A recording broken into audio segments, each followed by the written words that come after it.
Hi everyone, welcome back to Numinosophy Academy. I'm Lewis. On this channel we explore the beliefs which motivate us to live life in the way that we do.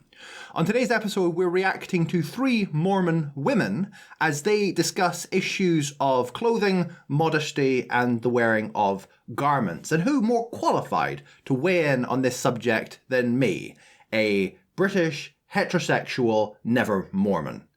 So we'll get straight into this video just as soon as you do me a favor and hit the like button for the YouTube algorithm. It helps my channel out a lot.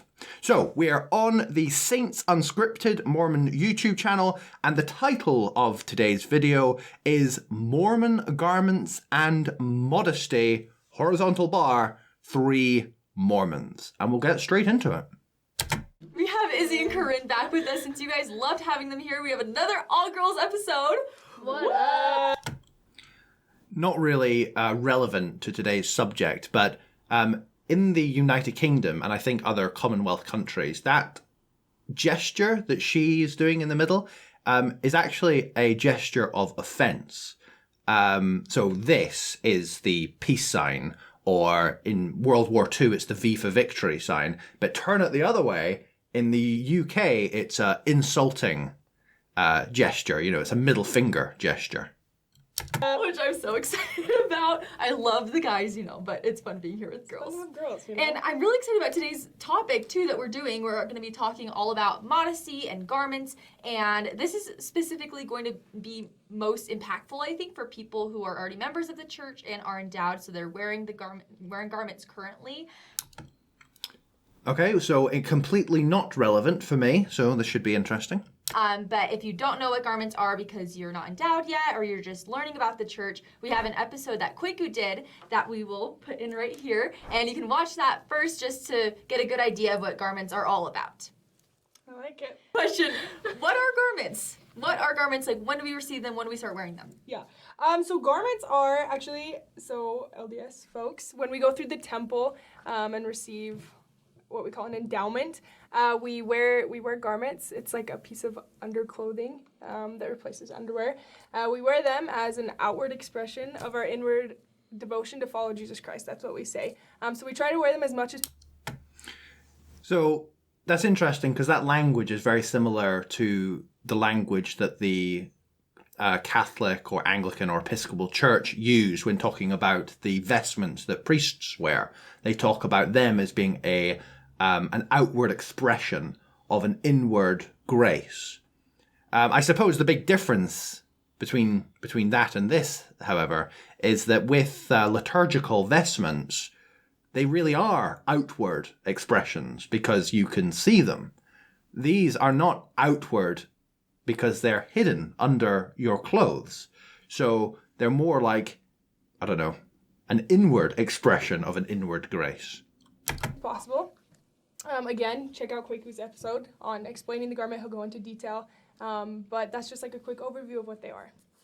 But yeah. And so with that, we are advised to wear, like Izzy said, our garments as often as we can. But that is where kind of different opinions come in because some people, obviously you don't wear them when you're showering or anything like that. But working out is a good example of a controversy, I guess, in the church of when people wear garments or not. So what are you guys' takes on wearing garments while you're working out? So one of the most important things I think to remember is that people are going to have different standards, I guess you could say, on garment wearing and not. And so it's important not to judge anyone if they have different standards than you. My personal standard with working out is, for a while when I first got endowed, I would wear the garments no matter what, like even if I was working out, super sweaty. Now kind of my rule of thumb is if I'm going to sweat a ton, I want to be respectful to the garments and I don't want them to get all gross and dirty, and so I don't wear them, but as soon as I'm done I'll shower and then put them back on. So that's kind of like my rule of thumb, my standard, but what are your guys's? So I think it's interesting that in her opening argument for where and when she wears her garments, she felt it necessary to say that we need to not judge each other for where we draw the line for when we find wearing them or not wearing them appropriate. And I think to say that suggests that there is a great deal of judgment around this topic. And no doubt there is a kind of sense that if you do wear them all the time, you are in a more holy category. That's my impression. So I personally wear my garments like all the time when I'm working out or if I'm not working out, just because for me it's like, I don't know, I just always like to have it on. And I know like with you, that doesn't mean you're a bad person because you take them off when you have a great reason to, and I'm sure you put them right back on when you're done. Yeah. It doesn't mean you're a bad person. I think is great, but for me personally, I just like having it on all the time, so I do that, and I know I can buy clothes, and I have clothes that will fit me that I can wear the garments with. But if I don't know, if I was on a sports team and our sports uniform was like a tank top, for example, I would wear that because that must mean that the tank top would help my athletic abilities in that way. Mm-hmm. So I don't judge like tennis players. Like I played tennis in high school and I wore a tank top, but that's because it helped my serve. You know what I mean? Like it helped not get in the way. So it depends. That's interesting because it suggests that just in ordinary day-to-day life, your movement is therefore restricted in the wearing of garments. I wonder if it feels more restrictive than if you just had a t-shirt on. I'm not sure. Depends on if it's a uniform, but for me, if it's not a uniform, I always wear my garments when I work out. I agree. I love that. Now I feel like, I don't know, if I'm going to sweat a lot, if it's going to be gross, I just try not to wear them. But I love what Corinne said about how we judgment. I feel like we like to judge a lot. Mm-hmm. Like if there's Instagram people, especially influencers, a lot of times my friends will be like, do you think she's even wearing her garment, bro? And I'm like, do we care? You know what I'm saying? Yeah, totally. Do we care about that? And what is she like as a person? How do we know her as a person? And we can't tell that she's totally off the right path or whatever. Mm-hmm. So yeah, there's clearly a lot of apprehension and pressure and judgment all wrapped up around the wearing of the garment. I mean, it's such a big issue that it warrants an entire episode discussing it. So it clearly weighs heavily on the minds of Mormons. And we can't say that. So I like when you said that about. Yeah, I like that too. I think it's because we all, made that covenant with God, and it's all the same covenant that we made, and we all made the covenant to keep wearing the same garments. And I think that's where the judgment comes in, because it's like, oh, I'm doing this the right way in my eyes. Why are you not doing it the right way in my eyes? You know what I mean? But another thought. So for people who aren't endowed yet, who are maybe watching this, you might be nervous about getting endowed because then you have to wear garments and you're like, oh, am I gonna be super hot? Is it uncomfortable if I'm gonna have to throw away my whole wardrobe? For me, it was really comforting getting endowed and putting on the garments, because it was a piece of me that I felt like I hadn't had before, and I was 100% whole and everything. So yeah, so I guess it's subjective, isn't it? If you view the garments as being an item of spiritual significance, then when you put them on, it's going to feel like it's a part of you that's always been missing, that, finally you're whole. Whereas I've conversely, of course, heard many stories from ex-Mormons who talk about how liberating it is to finally shed the garments, to finally no longer force themselves to wear them. So, That was really cool. So when you guys do get endowed, if you're not endowed, look for that. It's really awesome. And also, I think just if you're not endowed and you're wanting to get endowed and leading up to that, just make sure your clothing are in standards for wearing garments, so that's a super easy transition. Totally. And you don't have to worry about anything. Yeah. With that being said, how do you guys feel about adjusting the garment? Obviously, we're told not to, but I don't know. I feel like I have some friends who will be like, oh, if I just put it in a little bit, if I do this. Or another thing is there's different garments that vary in lengths, and so people are known to buy the short garments. Yeah. And so. Very true. Yeah, and to explain that more, so basically garments can come in the regular size, or there's a petite, and then there's also a long, I think it's called. Yeah. For taller people. Or there's also different fabrics, things like that, stuff that's more comfortable. Yeah, it makes it comfortable. There's all different kinds. The church actually just released a new kind of garment. You guys have those yet? Literally wearing it. So great. Oh, I need to get those. I'm so excited. But anyway, it's just to make things more comfortable. And anyway, so it is interesting hearing their excitement around this. I've spent time with priests, for example, and they get equally as giddy around new pieces of clerical vestments. So there's a lot of parallels here between that and this. What was I even saying? Oh, yeah, the petite. So Yeah. there is a thing where some people are like, oh my gosh, if you're tall, you can't buy the petite garments because they just come shorter on you because usually they go to your, like, around your knee length, but it makes it shorter so you can wear shorter stuff. Like, so it's like what do you halfway guys, up and your I've calf. also, another thing I've heard is some people buying maternity garments because they have a Oh, lower yeah, cut. thing. Oh. So I suppose also another question mark that this raises is, what is the purpose of the vestments? Well, as it says in the video's title, modesty. And so there's a whole kind of spirit of the law, letter of the law question, it seems, that's emerging here. It seems like there's probably a lot of people who, as they said, take in the garments or get garments which are slightly tighter, in order to get away with wearing different types of clothing. And yeah, is that making any sense? So there's maternity, Interesting. and it's lower cut so they can breastfeed it. You know what I mean? Just to explain to you guys, but don't get out. That's so embarrassing. But it's lower cut so you can wear more, lower cut tops. Yeah. What do you guys like? What are your opinions on that? It's like kind of buying garments that aren't specifically for you, but it makes it easier for you to dress a certain way. Yeah, I actually have friends who do that. I personally don't do it. I think that the garment. Because I'm so holy. See, this is the problem. You get into this, there's so many little stabs you can get in with this kind of stuff. I personally wear the garments as have been given to me as intended because I don't like to bend the rules, and therefore judgment cannot not enter into this conversation.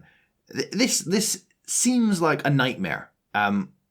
Yeah. Garment should, if you're not petite, you shouldn't get a petite garment, but I'm not going to judge someone again if they do buy that. I'm not going to be like, hey, that's extremely unworthy of you. I can't believe you do something like that. Yeah. I think it's important to remember the higher law and just remind ourselves that we are wearing our garments because it's a covenant and it protects us from evil and from temptation and reminds us of our purpose here on earth. And so I think that it's just important that we respect them and not wear them differently than what's recommended. Yeah, So I love that. It's so true because honestly, wearing garments are such a huge blessing. I love wearing garments and I love all the blessings and protection that come. So I obviously don't know really what that means. Protection.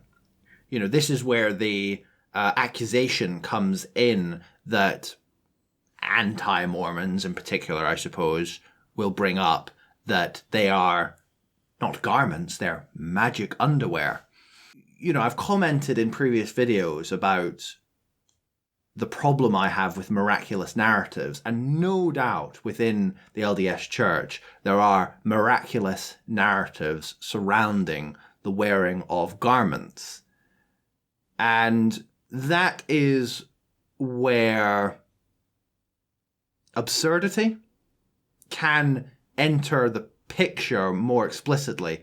But then, that's going to arise because it's a religious organization. So I don't know. It gets you into difficult territory, I suppose. Comes from it, and if some people decide to wear a different kind of garment, that might not fit them correctly, or not wear their garments in certain situations. That's not our place to judge. But I mean, if anything, it's their loss. They're missing out on blessings if they're not wearing it all the time. You know what I mean? So I think Okay, so that is a judgment. we should just do our own thing and be there and be striving to live the covenants the best we can and let other people do the same thing. Yeah. 100%. I think that we're all just at such different levels spiritually that the Lord takes that into account, and the Lord will take into account what these people are doing. And so that's what I have to remind myself when I see someone that I feel like is not wearing the garment the right way. I have to remind myself that this is all between them and the Lord. Right. This isn't between me and that person. I have no say in what's going on. When I see it, there's so much internal judgment taking place. You know, they don't want it to be an issue of judgment on a certain level, but as soon as they see it, red flags go up. So, yeah. Absolutely. And going along with modesty, one thing that's kind of like a hot topic around Mormons is bikinis. So, should you wear a bikini or one piece? What are your guys' thoughts on that? I'm not going to tell anyone to wear a bikini or a one piece. I'm not going to be like, hey, you should wear it. Again, I'm like very lenient on that. Personally, I would never wear a bikini. Like, that's just not something I wear. I feel like you're kind of... This is it's so cringe. It creates such a big problem. You know, who's following the rules? Who isn't? Who's following the letter of the law, the spirit? Oh. In your underwear in public when you're wearing a bikini? Just my opinion. I know. What is the line? Like, I know. if you go to the beach in, like, a bra and underwear, people probably wouldn't say anything. But if you, like, I don't know, how far can you go away from the beach and not look like you're in underwear if you're in a swimsuit? I just don't know. True. But then again, I wouldn't wear one piece at the store. You know, I wouldn't, like, walk into Walmart true. and be like, hey! And also, the extent to which there must be a huge double standard between men and women on this. You know, are men being encouraged to dress modestly? I can't imagine it carries anywhere near like the same kind of weight. No. Oh, that's so true. What do you think? So, I don't want to like lead people one way or another, but I was talking with my mom about it a lot, and I was like, hey, what does LDS.org say? What have the prophets said? What is the For Strength of Youth? They've said nothing about bikinis, which I think is really interesting because the church lets us govern ourselves, like we're in charge of our agency and everything. But I decided that my personal stance on it is I'm not going to wear a bikini because I want to be respectful of my body, and it's a gift in a temple, and so I don't want to do anything that I'm portraying in a different way or having a different attitude about myself. So that's kind of my personal opinion, but I've had lots of discussions with people, and they're like, I want to wear a bikini. I'm like, you know, that's your decision. Yeah. And so for me, that's not something I want to do. And I think we have to decide what our purpose is and our intent behind wearing a bikini. And like you said, our bodies are temples, and that's the main thing, is we are trying to be pure and sacred and protect our bodies, and however we need to do that, we can do that. So I personally wear a one piece because that's how I feel like I do that, but I think it depends on the person and their motivation behind it. I agree. This whole area is an absolute nightmare. I do not envy their position at all. I think Corinne has, both of you have such beautiful videos, but Corinne has, like, she's just said so many good things right now about, like, what did you say? Like, the church doesn't ever come out with something, but they expect us to have our own, like, spiritual kind of awakening towards it, and it's kind of the higher law. And I feel like modesty, for me, is one of those higher laws that you have to live. I just was reminded of the scripture when you're saying it, teach them correct principles, and they will govern themselves. So I think that's a main thing that the church is trying to teach us is agency and learning for ourselves what's right. Yeah. And kind of along, like, this past conference, President Nelson talked a lot about, like, having the Holy Ghost with us to receive revelation. I think, like, if we're wondering, oh, should I wear a bikini, should I not? That's something you can take it with God, and you'll be able to receive your own answer. And so you don't have to listen to other people. You don't have to pay attention to the standards of the world. So I suppose from my outsider perspective, it really doesn't seem to me like individual agency is being encouraged, because my perspective is that the LDS Church is very rule-based. There is a clear standard that everyone should be applying, and there's evidently judgment when those standards are not being met. You can pay attention to Heavenly Father and what He wants you to live. Yeah. So that is actually so beautiful. And I think that For Strength for Youth is always a good place. Like, I think we put that to the side a lot if we're not youth anymore. We're like, oh, yeah, it's not for us. But I think it's huge. It definitely I think it's big time. So I turn to it all the time. Just the other day, I turned to it and I was like, oh, okay. Okay, so thanks so much, Izzy and Kurt, for being on. I love having you guys on. This was so much fun. And be sure in the comments to thank them for coming on as well. And if you want to keep updated with them, we will... So, thanks for watching, everyone. I think ultimately, this whole issue is, on one hand, incredibly personal. And it's not for me, obviously, to say what my opinions are, the way that they're living and dressing one way or another. And yet, on the other hand, it's really not personal, because there's clearly a lot of judgment within Mormon culture around these issues. So it's a minefield. My 2 cents on the issue would basically come down to intent, spirit of the law versus letter of the law. Why are you wearing garments? To be modest. Why do you feel you should be modest? Honoring God, following God's commandments as people within the LDS Church understand it. And really those types of questions are personal questions ultimately. You need to examine your own intent. Some interior reflection needs to take place. And yeah, as I said, I certainly don't envy the position that they're in. Well, as always, please do like this video, subscribe to my channel if you haven't done so already, hit the notification bell, and I will see you in the next one.